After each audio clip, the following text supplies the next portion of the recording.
yung kampo ni dating Speaker Martin Romualdez, nag-react na mga kababayan ngayon tungkol doon sa papreskon kaninang umaga ni DPWH Secretary Vince Dizon of plunder, malversation, anti-graft, bribery, and others. Nasabi niya managot ang dapat managot. Number 1 kasi doon sa lista si Speaker Martin Romualdez. Clarify that a DPWH recommendation is not a finding, much less a determination of guilt. Hindi niya totoo that the ICI has recommended to the Ombudsman that former Speaker... Yan man talaga po. Kasi pag pinakinggan mo, lalo't may visual aid, lumalabas at a glance, nire-recommenda na ng ICI yung plunder case laban kay Martin Romualdez, number 1 pa sa lista. Nagbabagang mga balita at pagtalakay sa mga isyu ng lipunan. Pulsa, opinyon, banat at paglalantad sa katotohanan. Pulsa, what you see is what you get. You decide. Hello po mga kababayan, si Dante Maravillas. Yung kampo ni dating Speaker Martin Romualdez, nag-react na mga kababayan ngayon tungkol doon sa papreskon kaninang umaga ni DPWH Secretary Vince Dizon about the 87 individuals recommended charges of plunder, malversation, anti-graft, bribery, and others. Nasabi niya managot ang dapat managot. Number 1 kasi doon sa lista si Speaker Martin Romualdez. Ito yung sinasabi natin, nagkakalituhan sa interpretation. Kasi pag pinakinggan mo at a glance, pag hindi mo inanalyze ng maayos yung sinasabi sa press con, parang, kasi siyempre, ito yung nakikita 87 individuals, number 1 si Martin Romualdez. Lumalabas, may recommendation for a case of plunder laban kay Martin Romualdez. Di ba po? At a glance yun yun ang iisipin ng mga tao. Hindi po yun ganun. Sabi nga natin sa unang video natin. Ngayon, nilinaw pa ito. Nagpalabas ng statement yung kampo ni Martin Romualdez through his lawyer po. Yan yung kanyang abogado. Si Attorney Adi Fajardo. Yan Sabi dyan, statement of Attorney Adi Fajardo, lawyer, spokesperson ni dating Speaker Martin Romualdez. Sabi niya po sa kanyang statement, we take note of the DPWH Secretary's statement. However, it is important to clarify that a DPWH recommendation is not a finding, much less a determination of guilt.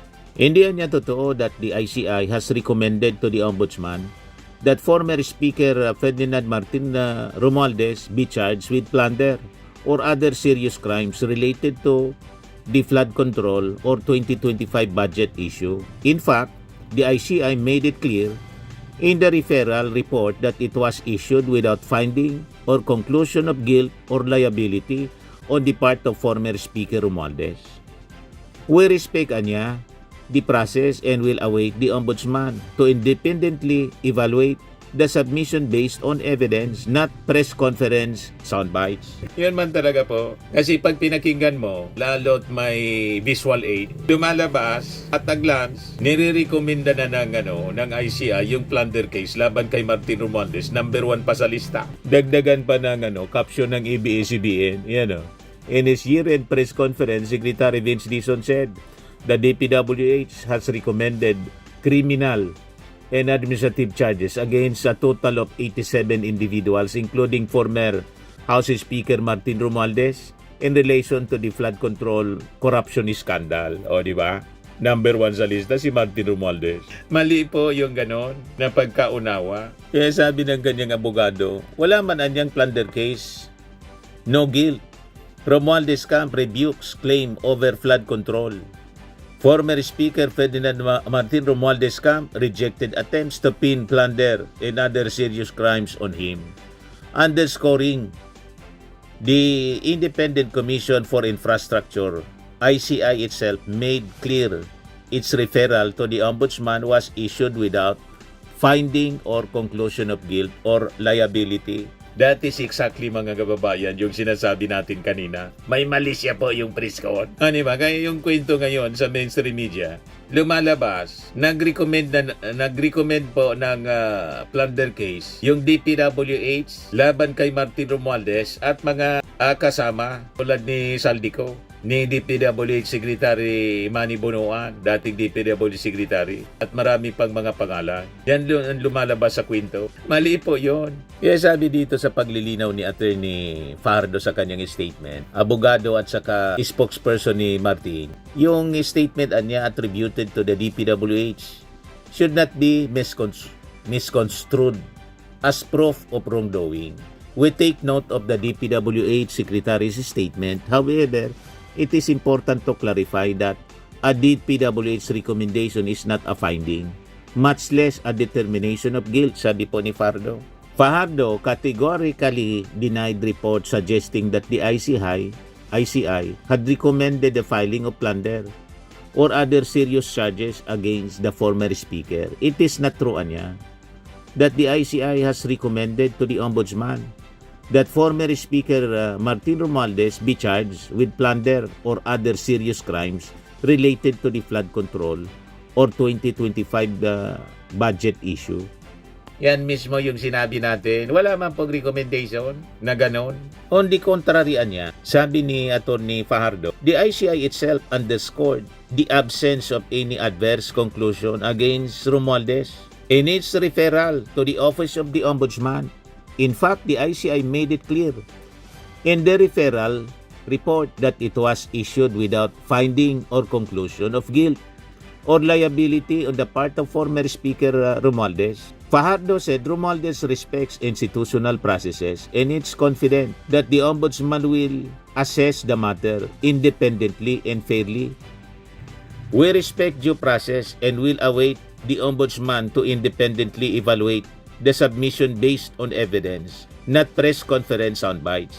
Yan po yung malinaw. Yan po yung original report nito sa Inquirer, November 25, ICI. No finding of guilt versus Romualdez in Ombudsman referral. Pagdating sa presko ng DPWH ni Secretary Vince Dizon, parang lumalabas may recommendation na file ng plunder case si Martin Romualdez at mga kasama. Wala man pong ganon. Isinama kasi si Martin Romualdez doon sa lista, number 1 pa. So nagkakalituhan, mga kababayan. Siyempre, yung pagkaintindi nito, ganyan yung presentation, 87 individuals recommended charges of plunder, malversation, graft, bribery, and others. Tapos number 1 si Martin. Sunod si Saldico, si Sara Diskaya, si dating Secretary Manny Bonoan, si Jingo Estrada, dating Senador, si Senator Jingo Estrada, si Bong Revilla, dating Senador, si Senator Villanueva, wala pa dito si Chisi Escudero, si former Yusek Bernardo, former Yusek DPWH Maria Catalina Cabral, tapos yung mga iba congressmen. Yan. Mali yung presentation ni Vince Dizon. Mali yung papresko niya, mga kababayan. Parang ginagawa ito ni Vince Dizon to appease the public. Kasi, di ba, sinabi kasi ng ating Pangulo na before Christmas may mga makukulong na. So yun, mga kababayan, napakalaki ng pressure. Lalo yung mga nakakulong, sabi ng mga critics kasi, mga sapsap, puro mga sapsap at saka dilis. Kaya gusto nila na ma-appease yung clamor ng publiko at yung mga critics po. Pinipilit na isabit si Martin Romualdez. Pinapalabas, mga kababayan, may recommendation ng na plunder case kay Speaker Martin. Kasi pag si Speaker Martin, masasabing big fish. Yan ang linya ng mga propagandista, mga kababayan. Yung DPWH. Pag kayong magpagamit sa propaganda ng mga dilawan at mga DDS lalo, linawin yun yung mabuti. Yung Secretary Vince, siguro baka mag-react si Secretary Vince dito sa naging payag ng abogado ni Martin Romualdez na yung ICI niya, wala mang recommendation ganyan. No findings of guilt nga Pakinggan natin yung statement ng kanyang abogado ni Martin Romualdez. Ito pa. We take note of the statement of the DPWH Secretary. However, it is important to clarify that a DPWH recommendation is not a finding, much less a determination of guilt.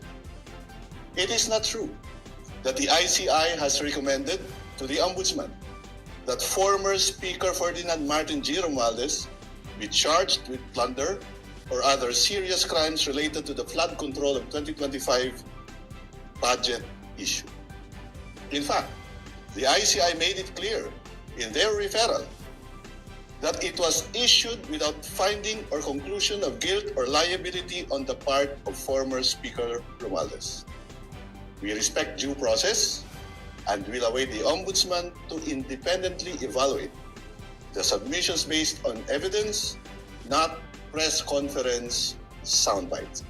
May konting may konting banat na yung kampo ni Martin Romualdez. Parang namimiyasa kasi niya kayo sa pagpapapreskon. At yung facts, parang binabaluktot ninyo. Di ba po? So yun ang paglilinaw mga kababayan. Maliwanag na po. Walang nirekomendang plunder case laban kay Martin Romualdez. Kay Martin Romualdez lang. Pero yung iba, mayroon siguro. Kaya lang sinama yung pangalan ni Martin. Wala po adverse findings laban kay Martin Romualdez. Yan ang malinaw po. Yung ICI, yan ang ibig sabihin natin. Okay po, malinaw na. Firmax Firming and Lifting Cream, pinapahid po sa mga pulses in affected area. Mainam po sa paninigas ng mga kaso-kasuan.